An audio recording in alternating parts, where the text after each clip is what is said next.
নমস্কার, আমি সুস্মিতা রানা। ইন্টারভিউ প্রস্তুতির পর্বে আজকে আলোচনা করব আরটিই অর্থাৎ রাইট টু এডুকেশন অ্যাক্ট অর্থাৎ শিক্ষার অধিকার আইন। এটি 2009 সালে চালু হয় এবং কার্যকারী হয় 2010 সালে 1 এপ্রিল। আমাদের যে সংবিধান আছে সেই সংবিধানের 21 নম্বর ধারা অনুযায়ী এটি চালু হয়। এর উদ্দেশ্য ছিল প্রত্যেক শিশু যেন তার প্রাথমিক শিক্ষা অর্থাৎ 6 থেকে 14 বছর বয়স পর্যন্ত তার যে প্রাথমিক শিক্ষা অর্থাৎ 1 থেকে 8 পর্যন্ত যেন শিক্ষা লাভ করতে পারে।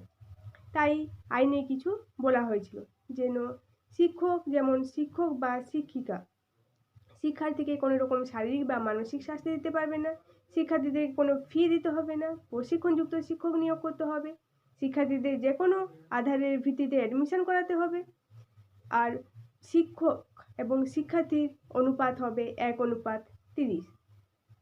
আর অভিভাবকের ক্ষেত্রে বলা হয়েছিল যে অভিভাবকরা তার যে প্রাথমিক তাদের যে শিশুকে যেন বিদ্যালয়ে 14 বছর বয়স পর্যন্ত ঘরে না রেখে বিদ্যালয়ে পাঠান। এটি আমাদের যে ধারা আছে সেই ধারা 21-1 নম্বর ধারার অনুযায়ী বলা হয়েছিল।